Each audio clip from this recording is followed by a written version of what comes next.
Hey, King John, we need a fair fight. Now let's do another one. It's 5:36 on CCO Radio. We do this on Tuesdays at this time. It's 5:36 on WCCO. We take an issue near and dear to the hearts of Minnesotans, and we try and provide a pro and a con.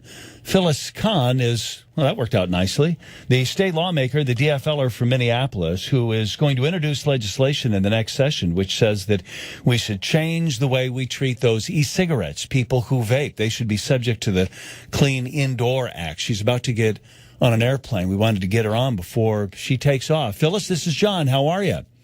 Yeah, fine. So you might get some airport noise in the background. You sound great so far. Phyllis, am I correct? You think what? How should we treat people who smoke electronic cigarettes? It's very simple. We've just taken the e-cigarettes and added them to the definition, use of e-cigarettes, and added them to the definition of smoking under the Minnesota Clean Indoor Air Act, which has been highly successful in the state, and really kind of its influence has gone throughout the country. So in other words, you won't be able to vape, if you will, indoors, in hotel lobbies, at the mall, stuff like that? Yes, public places. A lot of places have already taken this step, or some corporations have. Target has. A couple of cities have gone in that direction. I think the thought is to save people time and energy from doing this and do it at the state level. Just make it a state law instead of municipality by municipality. Right. I'll ask you why we should do this in a second, but first let's say hello to Scott Huber, who's in the studio today. He's with eCig and Supply in Fridley. Scott, welcome to the show. I appreciate you joining us. Thanks. Glad to be here. What's your response to this? Well, I guess the one question that pops into my head is, you say that it's a success as far as the ban on smoking goes, and I don't really understand how is that a success. It's a ban. Why is that a success? You think that I should be able to vape indoors? Should I be able to smoke those e-cigarettes in the mall or places like that, Scott? I think that the individual establishments should have the choice.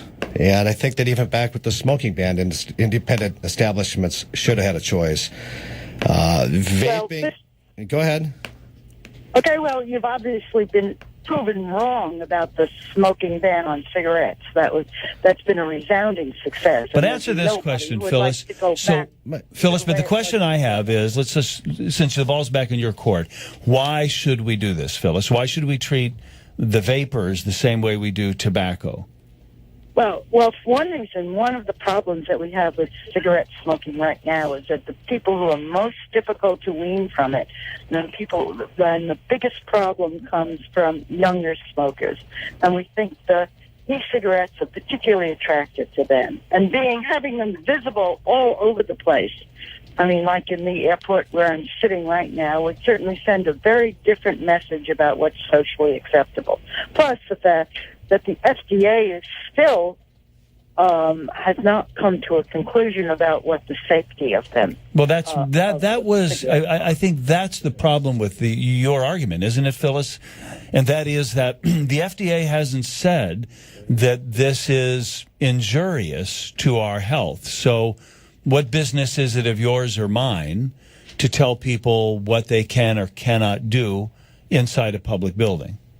Well, because we already do it with a whole bunch of other things, and because municipalities and states, 3 states, very different states, have already banned these in public places, and that's New Jersey, Utah, and North Dakota. Scott, hold on one second, Phyllis. If you vape, is that the correct? I'm learning that's vocabulary. the terminology, vaping, and that means smoking. Smoke these e-cigarettes. Yes. What are you emitting when you blow out? Well, hold on a second, Phyllis. Phyllis, hold on. It's just simply a vapor. Okay, there's all different types of juice depending on where you get it. There's juice that is proven to be safe. There's Germans that have done studies that have come back and said it's a safer alternative than smoking. So, I guess, I want to back up to the ban. The ban wasn't successful because people didn't have a choice. They didn't have a choice in where they're going to smoke, where they're not going to smoke. So, of course, it's successful as a ban.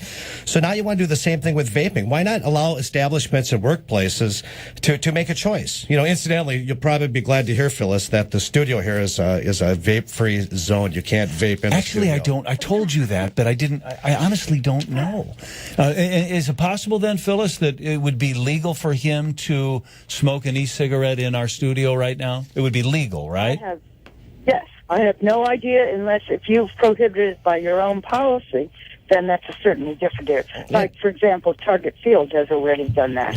Which is an open-air stadium, which doesn't even make any sense. But some of it's indoor, and I think one of the reasons why they also banned smoking in the stadium is because of the impression it gives and because of the incentive for young people to take it on. We should just ban everything. No, but hold on a second. She's onto something here, and you have to address that, Scott. And she's twice now said this impression. It would be a bad message to send if we let everybody use these electronic cigarettes in public places where kids are going to be. Well, we drink in public. Should we ban drinking at Target Stadium? That's certainly more harmful to kids as far as abuse and all the studies you can do on that. I don't think anybody's abusing their kids because they're vaping at Target Stadium. Phyllis, do people tell you that they are put off or offended by the odor from e-cigarettes? I mean, what are you hearing from your constituents? I have heard from one person who says that the vapor has a solvent in it that she's allergic to and is harmful to her. I have heard from, just look at the town, Ely has banned them, Hopkins has banned them, Mankato was studying it and put it off for a while.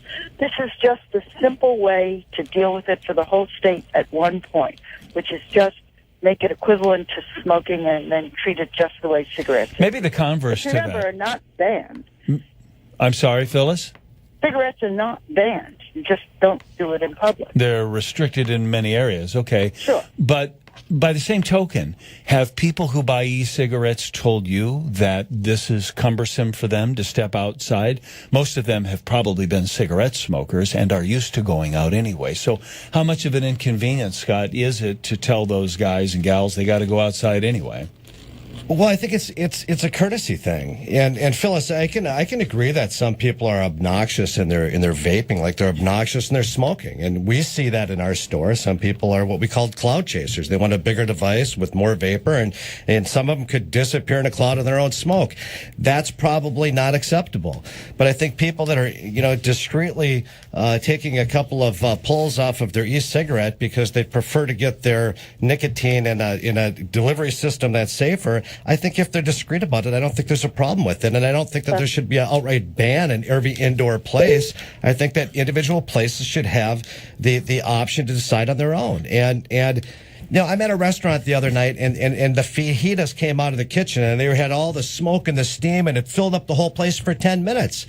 They should ban that, too. I'm sure there were carcinogens in that fajita. I'm sure it smelled really good, too. Yeah, but I was eating a burrito, and it was kind of obnoxious because I didn't want to smell a fajita while I was eating my burrito. So I think that should be banned. At some point, the nonsense has to stop, and people should have a little bit of freedom to run their business the way they want. Let me ask Phyllis this question. I'll let you both respond. Phyllis Kahn is on a phone line. 1 second, Phyllis. I know you're about to catch a plane, and Scott Huber is here. He runs the eCig store in Fridley. What about the flavoring or scenting the mist? Phyllis, is there anything in your legislation that would address that? No, it simply adds e-cigarettes to the definition, use of e-cigarettes to the definition of smoking. We specifically, and I have not looked at these other laws and ordinances that have been passed, but this very simply just treats e-cigarettes exactly what Scott says they are, is a substitute for cigarettes, so therefore they get treated exactly like cigarettes. And Phyllis, would you concede this point maybe, and I'm arguing his point here, but I don't mean to. I want to get your reaction to this. And that is that maybe your idea backfires. That is, what we should do is drive people to the safer alternative. If we're going to treat them all the same, hell, I might as well smoke cigarettes. But if I could vape more easily in other places, then maybe the legislation would drive people to a safer practice. What about that, Phyllis? Well, I don't. The decision is still out as to whether vaping is safe. That's what we're waiting for the FDA to the person doing it.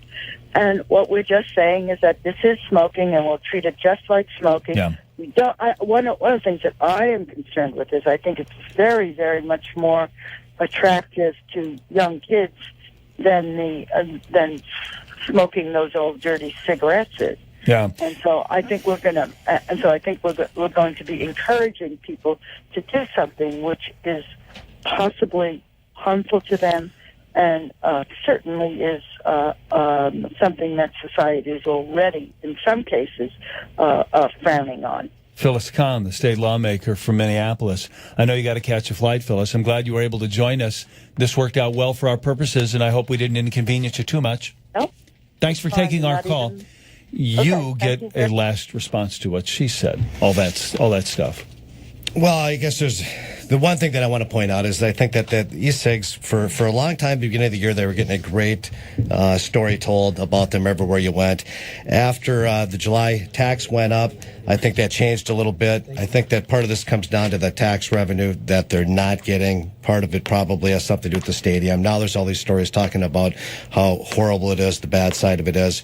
So maybe it just kind of comes down to dollars and cents. And I think that the more attention that it's given in the negative light, the more of these cities just want to say, well, we're just going to make the decision and just ban it. And I don't think that they're basing it on facts and real information. I don't know how people feel about this. I really don't have a feel for it. I think probably their default position is vaping's like cigarette smoking is bad. Keep them out of the buildings, 500 feet away from the door, all that stuff. But maybe they feel differently. I honestly don't know. My experience around people who do is that it's benign. It's quite a different experience from a second-hander, me, than it is for somebody who smokes tobacco. I don't know how people feel. I just think that it's a great alternative. There's no mess, there's no dust, there's no smell, there's no carcinogens. It's a vapor. It dissipates rather fast. It's a great alternative, and I believe it'll be successful. Scott Huber is with eCig and Supply. They're in Fridley. Scott, I appreciate you coming down this afternoon.